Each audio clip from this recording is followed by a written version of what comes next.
We interrupt this program to bring you an important Wayfair message. Wayfair's got style tips for every home. This is Styles McKenzie helping you make those rooms sing. Today's style tip: when it comes to making a statement, treat bold patterns like neutrals. Go wild, like an untamed animal print area rug under a rustic farmhouse table from Wayfair.com.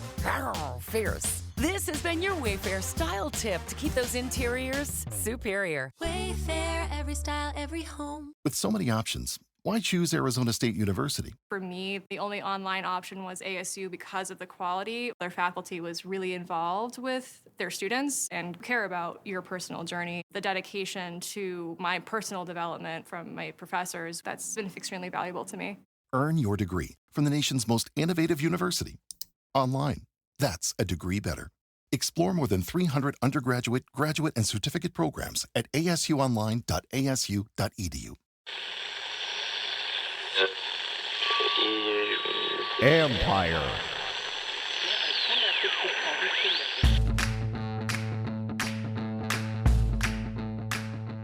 Hello and welcome to my podcast. Do me a favor, subscribe to the John Com Report wherever you get your podcasts. If you're watching on YouTube, hit that like button, hit that subscribe button. You can find us there as part of Empire Media, AMPRE. Always much appreciated when you tune in. And don't forget, you can read my work on ESPN.com. I have a story up now about Jayden Daniels and his rib injury, which I will get to in a minute. First, though, a reminder, 7:30 Eastern Time, Bram Weinstein, the voice of the Commanders, and I will be back with our live stream show. So again, Tuesday night, 7:30 Eastern Time with the live stream show with Bram Weinstein. Anyways, let's get to the Jayden Daniels update, and then I'm going to get into my some thoughts and comments from the game based on watching the game again and then talking to a few people, etc. So first on Jayden Daniels. So the good news for Washington is that Dan Quinn said it's not a long-term injury. I'm sure you know that by now.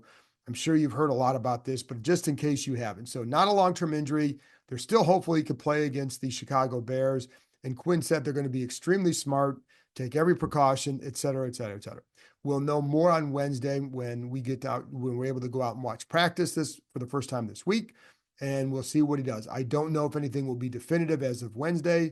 I'm just going to tell you what I know, and that's about it. And what I do think is that this team will be very smart with it. So if he does play, do not sit there and cross your fingers with like that they're doing something wrong. I think if he plays, it will be because he can.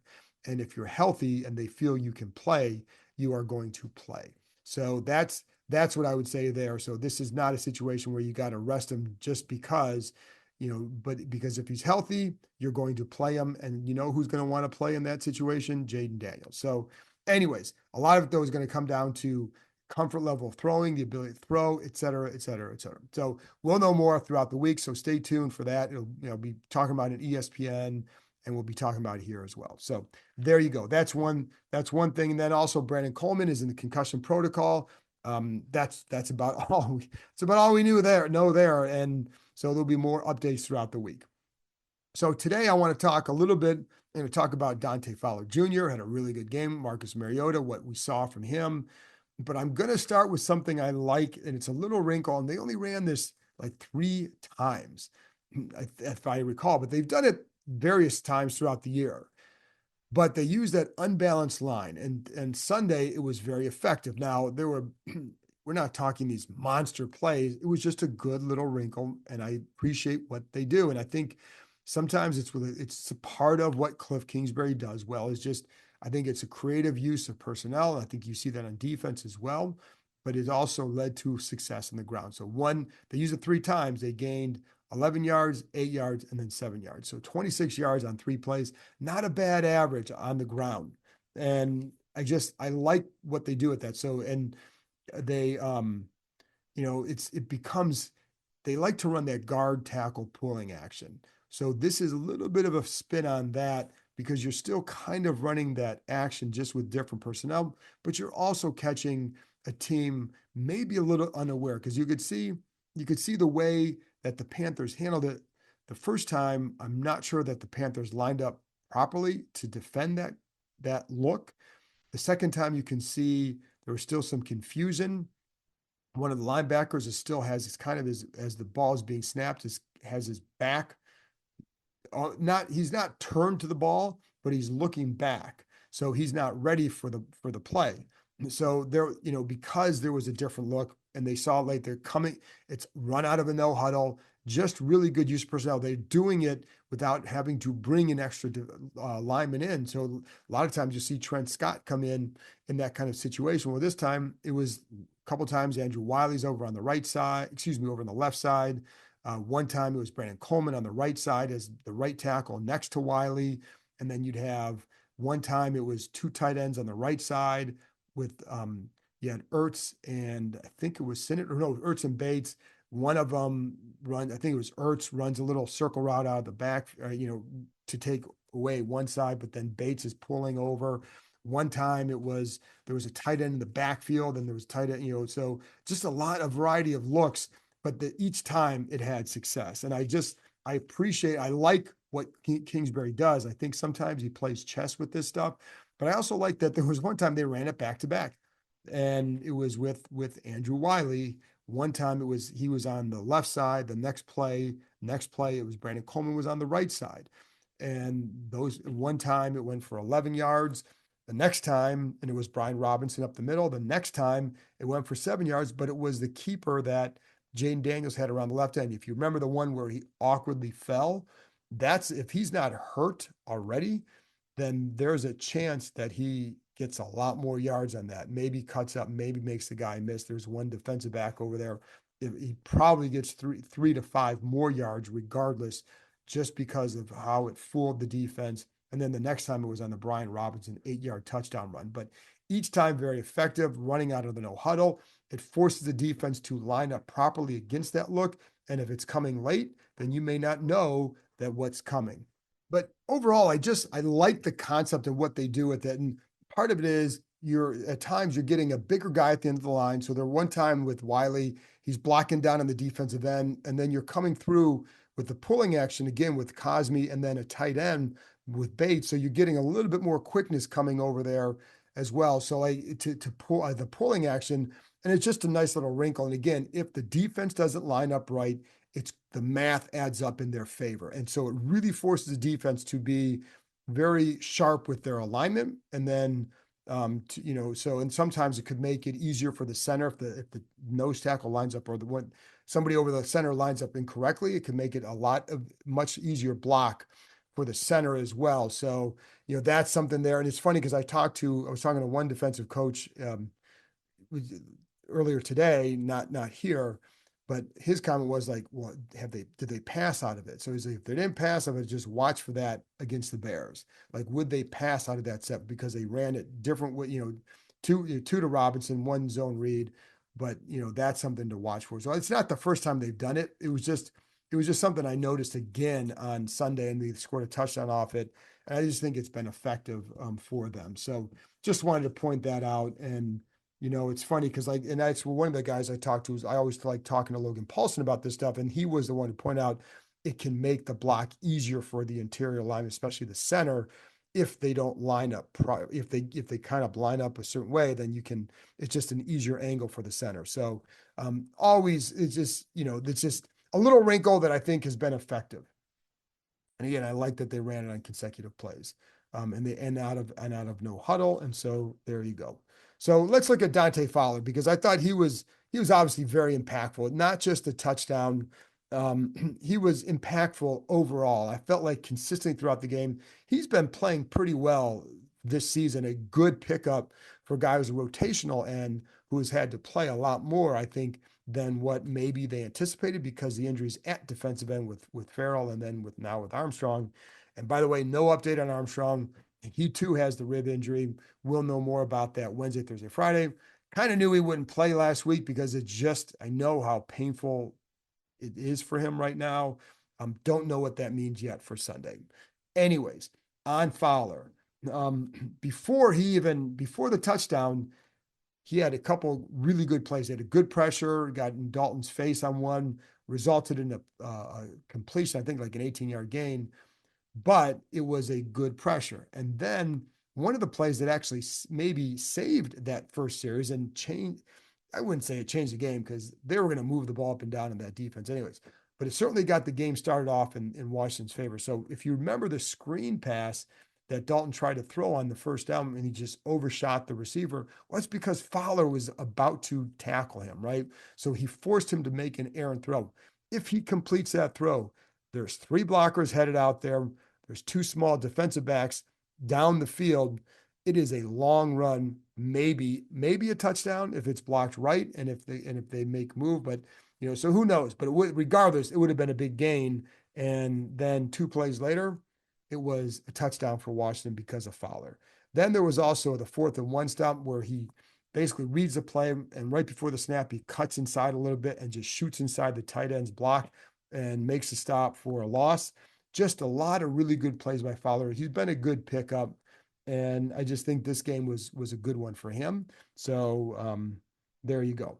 There were a lot of different things too that one of the benefits of winning by a lot of points is the ability to get a lot of guys get more time, because there's some guys on this defense that need more time. Johnny Newton needed more time.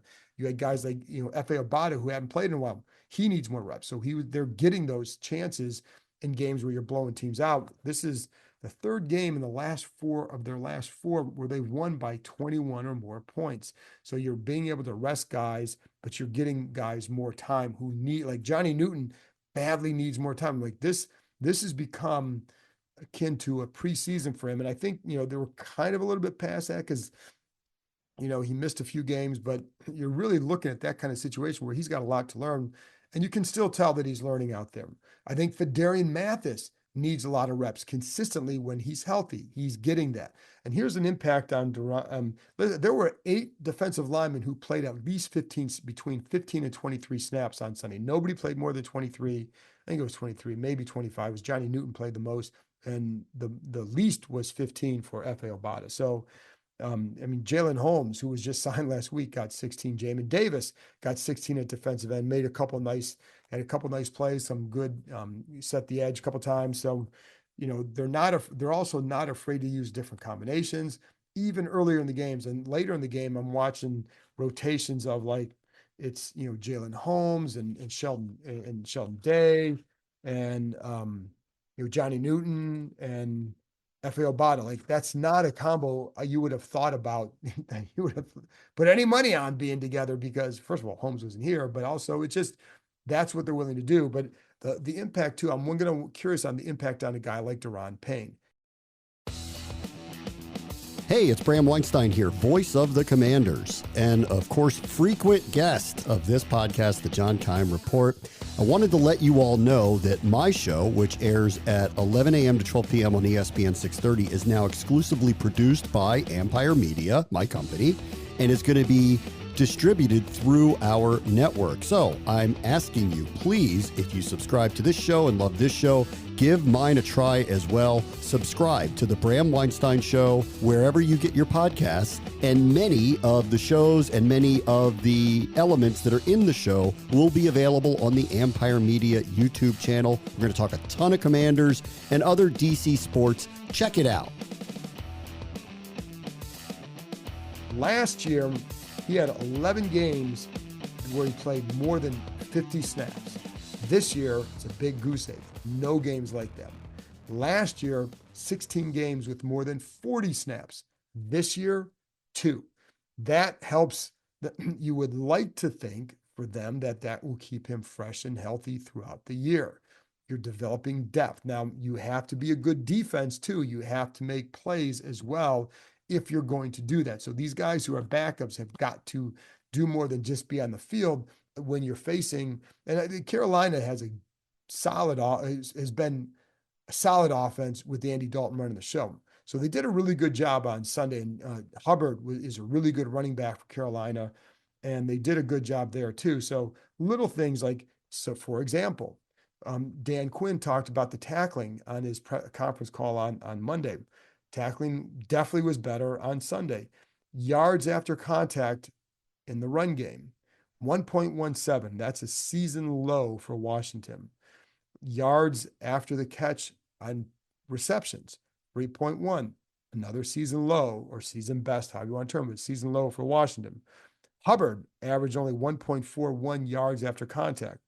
That's the second lowest he's had this year since the opener. So, that is just, it shows you that they were just much more sound and disciplined, and I felt like in better position to make plays, especially in the pass game.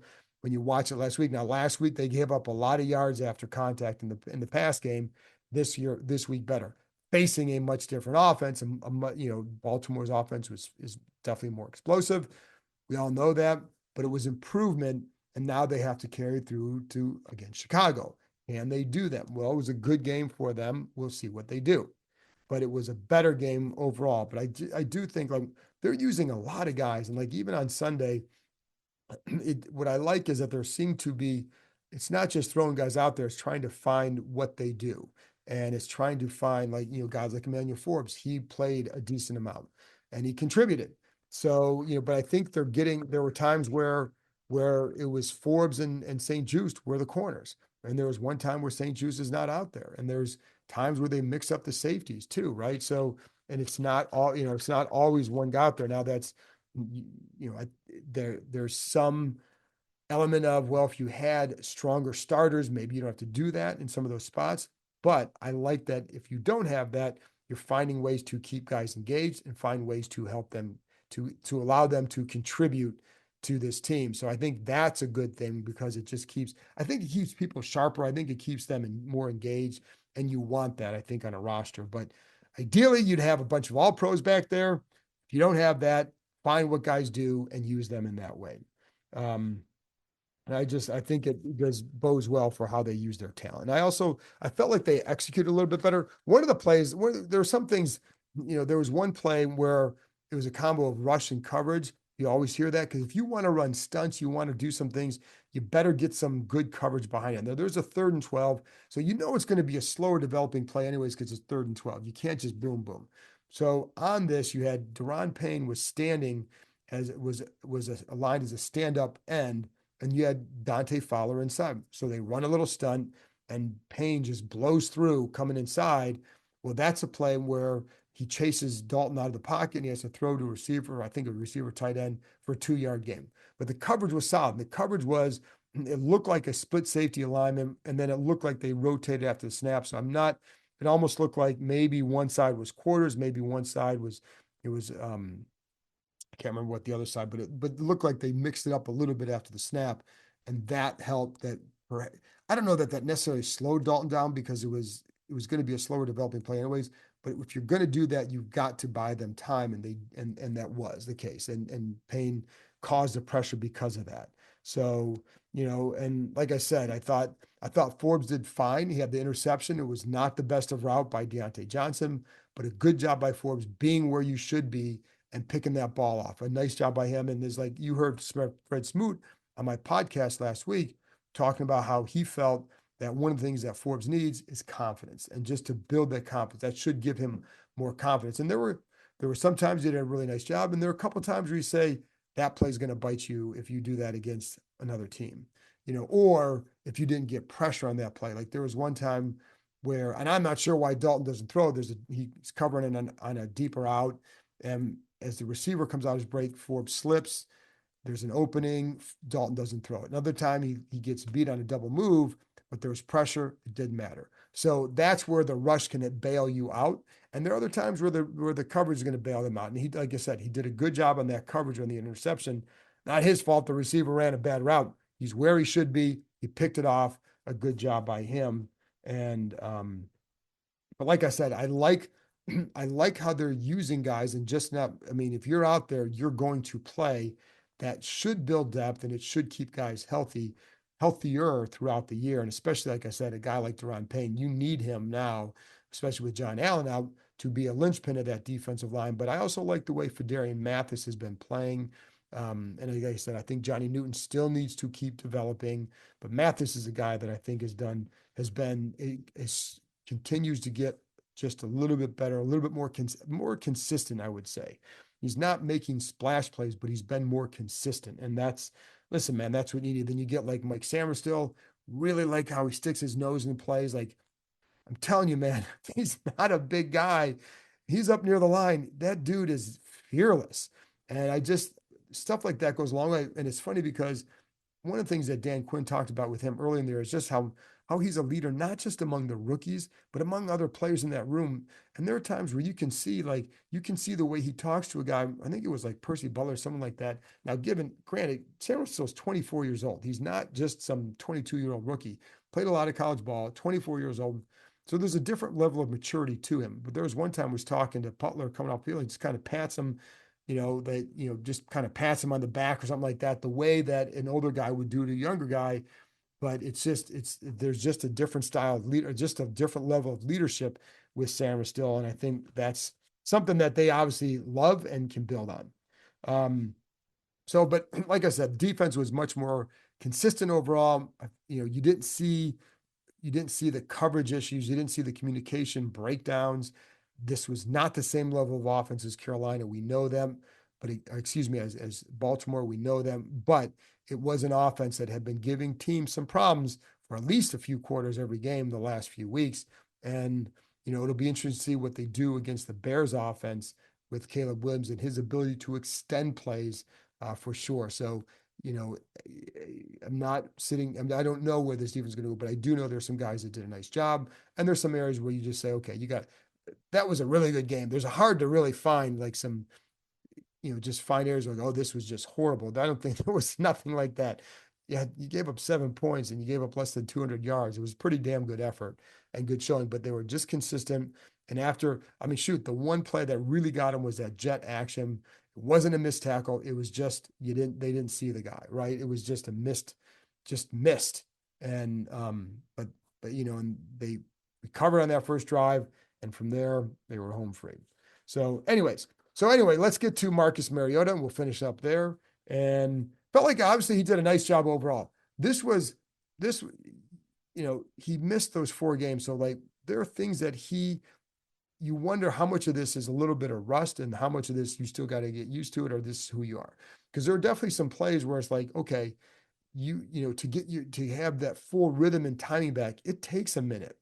And it takes more than just, a few reps in one game against the Browns, for example. And it takes more than just getting some time during the week. But one thing that Quinn did say, and this was something that helped him, but it's why they like having a guy like Mariota back there. And it's funny because like I know people wonder like what is he just here to help? He's here to help Jayden, yes. But he's also here because he's a veteran with experience. So one of the things he did on Friday was he walked through after practice a lot of the 2-minute stuff. Well, guess what they executed really well on Sunday is that 2-minute drill right before halftime. And that was a really, really good job by Mariota and the offense, but he really orchestrated that, made some of his better throws.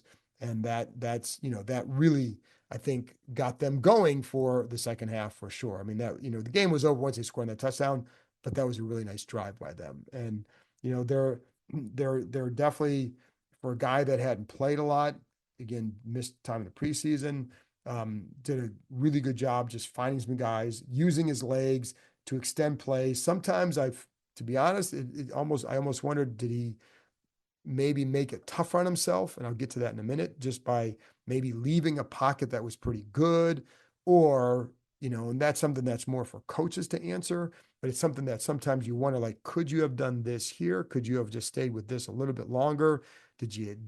Was that a good pocket to leave, or did you make the right decision? So those are things that I would ask that you try to kind of poke around and find out about. And that's something I'll get into more throughout the week, especially if he's going to end up having to play against versus Chicago on Sunday.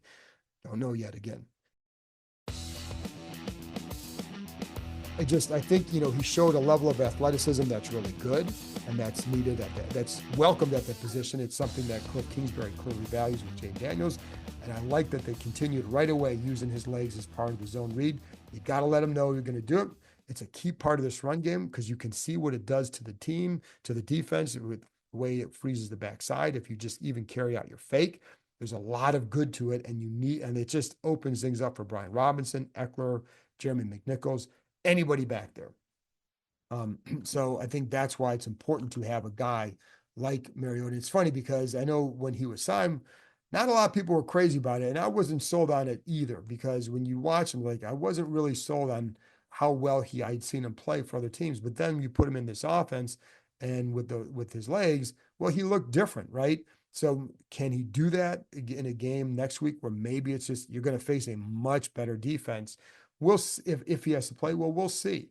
But I will say it was good for him to get. If he has to play next week, it was good for him to get three quarters of action and to make some plays and still to build that confidence in yourself and also show your teammates what you can do. So that's all good. Now, like I said, there are a couple times where you wonder, did you make it tougher on yourself? And there's one play where he scrambles to the right and he connects with Terry McLaurin for 18 yards. But it looks like I just wonder, because I'm not in his shoes. I'm not a quarterback expert, but sometimes you see this stuff, say, I wonder if, and this is something I would want to ask him. I wonder if, could you have stayed in that pocket just a titch longer because you got Noah Brown down there and you got the pass? You actually had McLaurin as well. Did you leave that a little bit soon to make it tough for yourself? Could you have thrown that? I know the guy's starting to kind of get through there, and maybe you just feel that. And I'm never having played the position, but I wonder if he could have just stayed in there. You had Noah Brown down there, and now the throw was a really nice one to McLaurin, but it's also into tight coverage. So did you make it tougher on yourself, or was that just a really good play? So there are a couple times like that where you wonder about the rhythm of the play, and where maybe you're getting to your drop step and you're having to hitch a couple times and then get rid of the ball. Ideally, you're hitting that plan step, maybe hitch and go, but that's all from not having played. And despite all that, 18 for 23 for 205 yards and 2 touchdowns. Pretty damn good for a guy that hadn't played in a while, meaningful minutes in a while. And I know that, again, the Browns game was, it's the last quarter, so you're only talking a couple of drives, etc. So a really good job by Mariota, but I do think, I'm sure there are a couple of times where you wonder, are you drifting a little bit in that pocket there too? And then, does that take you out of something? Or maybe, whatever. But I think that's something that a part of it as well. And is that something that where he would just say, okay, you see it now, next week you're more cognizant of that. But again, 18 for 23, 205, 2 touchdowns, and the pass to Ertz for the touchdown was a beautiful throw and a beautiful play by him getting outside the pocket. And so the good thing too, I'll say this, when I'm watching this stuff, there are times where, and I saw this with Jayden Daniels too. So it's not just Mariota. And that's what I say, like Daniels, sometimes you say, you wonder the same stuff. Like, could you have done this? And that happens in a lot of games that you watch with any quarterback. But what I will say is that there are definitely times where Luke McCaffrey's getting open. He's not always the primary guy. He does get open. And a lot of times, they're playing, Carolina playing a lot of zone. So you saw that. But he gets open a decent amount, and at some point, like they're not always having to get it to him, but he's there when they need him. And there were a couple of times where it's like, yeah, could you have done this here? Well, yeah, sure, maybe, but the point is, I don't care. This isn't about the throw per se. It's just more that he does get open, and so I think that's a good sign for them. And I did, like I said, I like how Mariota used his legs, and I liked how he did keep the ball alive, and he was pretty good, even on the McLaurin one that I talked about, where I wondered if could you have done, maybe stay in the pocket and get to Brown. What I like is, there are times where he's getting out, or maybe he's directing guys where to go, and just kind of helping his receivers and the targets too. So that's a veteran savvy for him. And it does seem like he really likes being in this offense. And, if this is something that he hadn't played in since college, where it was good for him, well, no wonder why it was good for him now. But I do like the thing that I would be, the one question I would have is still more so about ball placement and accuracy, because he was up and down with that this summer. Would that be better for next week? And there were a couple of times, like one thing too, and sometimes is it just a matter of like, hey, get back to your fundamentals. And this is like more experience thing, not just age experience, but that, getting back into your rhythm. There was one throw to De'Ami Brown where it looks like just he misses it. It's like, how do you try to sometimes analyze, how did he miss that? Like, why was the throw off? And so you try to break it down. It looked like maybe the follow through wasn't quite as good as it was on his next pass to De'Ami Brown, which was a 23-yard bullet. And it was a beautiful throw. And that's what it looks like for him. So that, can you become, if he's, the more time you get, if he has to play this week, does that become more consistent for you and then lead to maybe even a more consistent game, or not even, just in general. And it sounds like I'm being harsh on him, and I'm not trying to be. I'm just trying to look at it like, okay, this is what happens against Carolina. How does this translate to if you have to play against the Chicago Bears, who have a better defense? And where are areas that you can say, okay, he did this last week. How does it compare? But again, he definitely made plays with his legs. He kept plays alive, and he had a hell of a 2-minute drive. And I thought like for a guy who hadn't played meaningful minutes, really, he did a really, really good job coming in that situation. I think you saw exactly why they like having him around, in addition to, I think, being a good sounding board for Jayden Daniels and a good mentor for him. So, there was, but like I said, I point out that there was another throw to McLaurin was just coming in, a little in route on the left side, just really well timed. And I also talked about this after the game, but the last one I want to talk about is there's one time with McLaurin is on the left side. It's a 2nd and 15, and you can see the ball coming out of his hands before McLaurin is coming out of his break, and because he knows where he's going to be, and that it would turn into a 19-yard gain because that ball's out so fast. So just a good job by him on that play. And you could see when it's like, when that rhythm was going and what it looked like. And that's what they want to see. And the nice thing is, dude was making plays, and that's all you need to do in this league. You make a lot of plays, you win a lot of games. So anyways, folks, that's it for me. Again, 7:30 Eastern time, Tuesday night with Bram Weinstein, the voice of the Commanders. And then I'll be back. I'll also have Courtney Cronin on later this week talking about the Chicago Bears, because this is a big matchup, and this will be one of the more fun home matchups certainly this year. This, as far as the excitement level around it, with especially if Daniels plays, you got Caleb Williams. This is going to be another fun game. And isn't it fun to say that this team is involved in fun matchups? Anyways, that's it for me, folks. Always appreciate you tuning in. Thanks a lot, and I'll talk to you next time.